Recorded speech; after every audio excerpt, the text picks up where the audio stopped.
નમસ્કાર મિત્રો આજે તમારી સમક્ષ મિથુન રાશિના જાતકો માટે 3 માસ જૂન માસ, જુલાઈ માસ અને ઓગસ્ટ માસ કેવા જશે.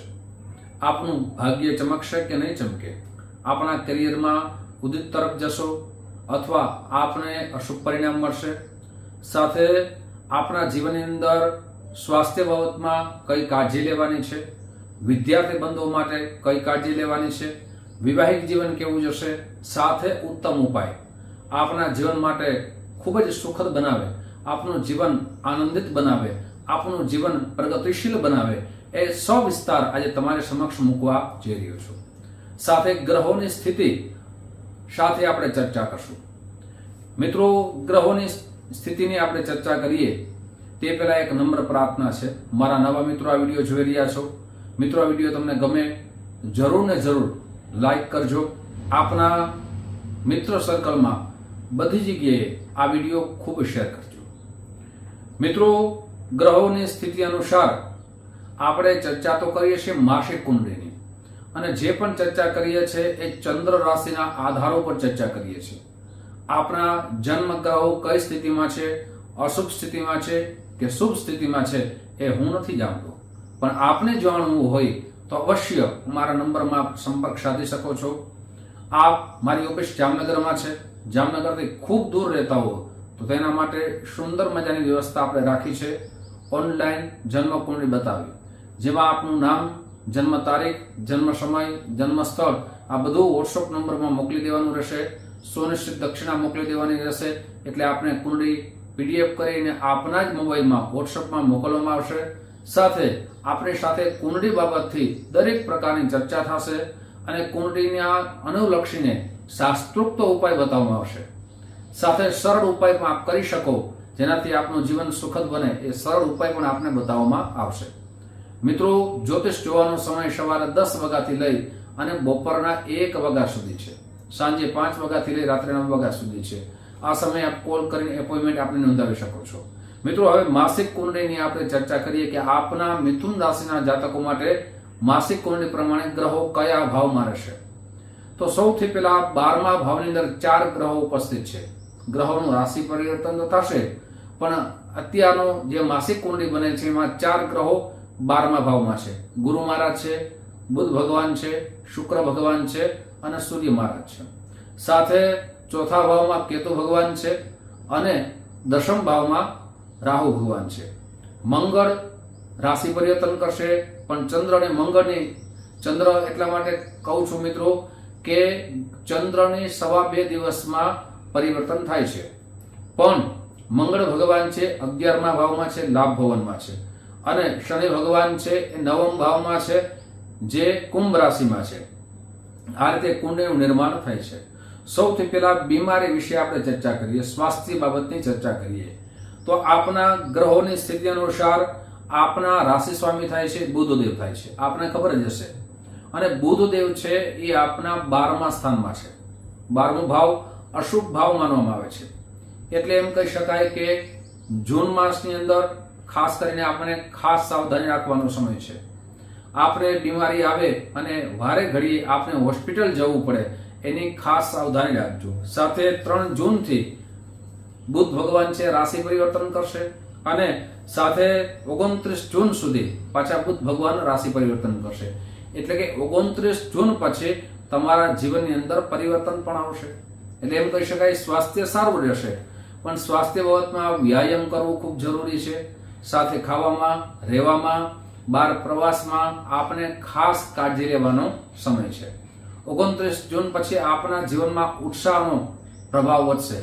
આપ જે પણ કામ કરશો આનંદના મનથી કરશો, પણ 29 જૂન સુધી આપ જે પણ કામ કરશો ઉદાસીનતા, ચિંતાથી કામ કરશો, એટલે કામમાં સફળતા મળતા વાર પણ લાગે.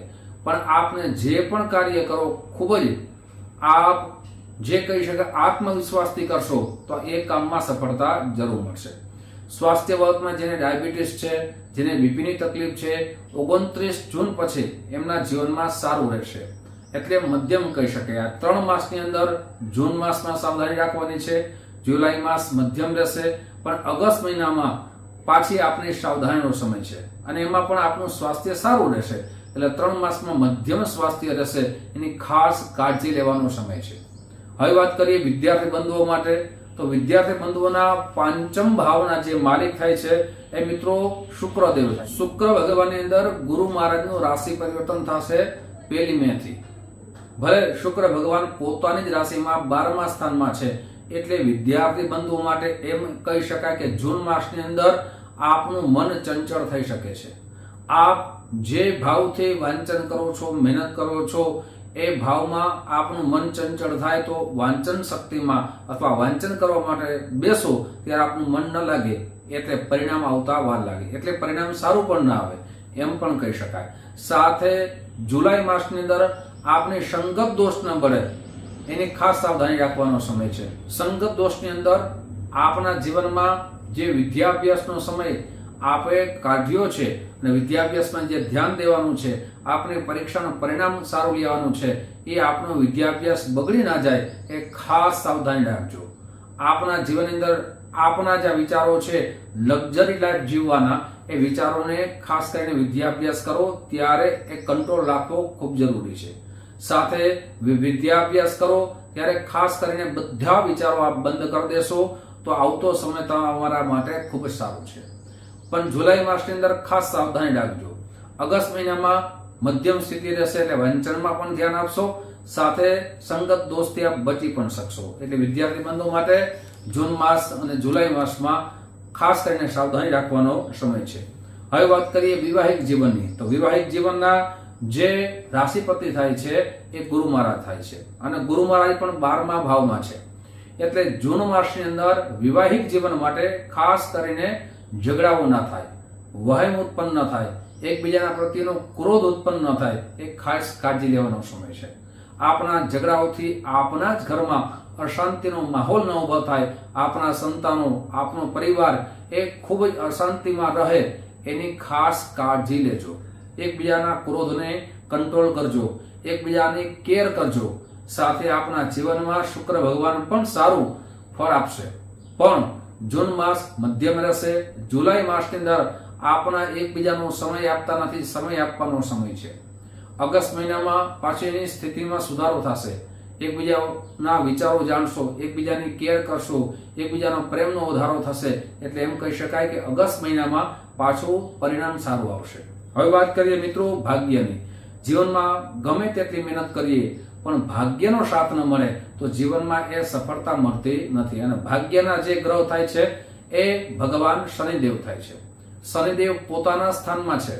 તમારા ભાગ્યનો સાથ તો મળશે, પણ ભાગ્ય સાથે શનિદેવ આપને મહેનત કરાવશે, અને મહેનત કરવા છતાં પરિણામ આવતા વાર લાગશે. આપ જે બિઝનેસમાં આપ જોડાયેલા છો એમાં આપનું પૈસાનું રોકાણ ન થાય એની ખાસ કાળજી લેવાનો સમય છે. શનિ ભગવાન ન્યાયકારક ગ્રહ માનવામાં આવે છે, એટલે ખાસ કરીને આપ ન્યાય તરફ ચાલજો અને હર હંમેશા સત્કર્મ તરફ વિચાર કરજો. એટલે આપણા જીવનમાં જે મહેનત કરો છો એનું પરિણામ સારું આવી શકે.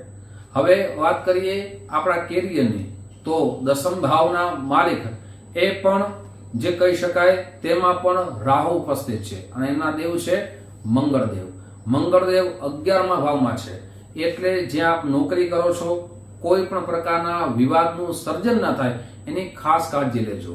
આપનું મહેનતનું પરિણામ તો આવશે, આપનું પ્રમોશન થવાના પણ ઉત્તમ યોગ નિર્માણ થઈ રહ્યા છે. સાથે સાથે આપ આગળ પણ વધશો, પણ આપની પાછળ કોઈ પણ પ્રકારનું રાજકારણ ન થાય એની કાળજી લેવાનો સમય છે. આપની પાછળ જે આપ મહેનત કરો છો એમની પાછળ આપનું મહેનતનું ફળ ન મળે અને એ મહેનતનું ફળ બીજા ના લઈ જાય એની કાળજી લેવાનો સમય છે. આપ ખાસ કરીને આપણા બોસ સાથે સારા સંબંધો આપને કેળવવાનો સમય છે, પણ આપણા બોસ સાથે આપણા સંબંધો બગડશે તો આપણી નોકરી પણ હર હંમેશના માટે જવાની શક્યતા વધી ના જાય એ ખાસ કાળજી લેજો. સાથે આ સમયમાં વિદેશથી આપને લાભ થવાની સંભાવના વધી જાય છે. વિદેશથી કોઈ કંપનીમાં આપ નોકરી કરો છો ત્યાં પ્રમોશન થવાના યોગ સારા નિર્માણ થાય છે. એમ પણ કહી શકાય કે મંગળદેવ લાભ ભવનમાં હોવાથી આપના જીવનમાં લાભ તો થશે, પણ આપણી જેટલી સાવધાની હશે એટલો લાભ થશે.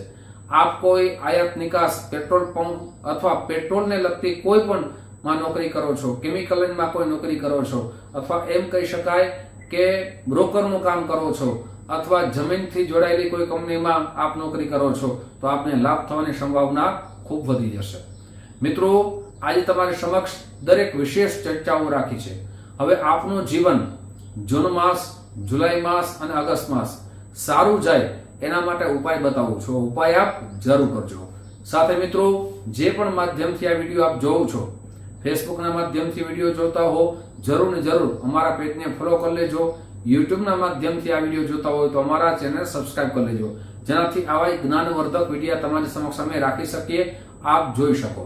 મિત્રો, હવે ઉપાય એ છે કે આપણે આ ઉપાય મંગળવારના દિવસે ખાસ કરીને આરંભ કરવાનો છે. અને સાથે સાથે આ ઉપાય આપને કઈ રીતે કરવાનો છે એ બરાબર સાંભળજો. મંગળવારના દિવસે આપ રાતના સમયમાં 2 હનુમાન ચાલીસાના પાઠ કરવાના છે. દર મંગળવારે કરવાના છે. બુધવારના દિવસે આપણો રાશિપતિ થાય છે એ બુધદેવ થાય છે, એટલે બુધવારના દિવસે આપને ઓમ ગમ ગણપતય નમઃ આ મંત્રની આપને 3 માળા કરવાની છે. બુધવારના દિવસે લીલી વસ્તુનું દાન કરવાનું છે. બુધવારના દિવસે ગાય માતાજીને ખાસ કરીને લીલા ઘાસનો ચારો નાખવાનો છે. મિત્રો, આ રીતે ઉપાય કરશો, આપના જીવનમાં પરિવર્તન આવશે. મિત્રો, આવા જ વિડીયો તમારી સમક્ષ રાખતો રહીશ.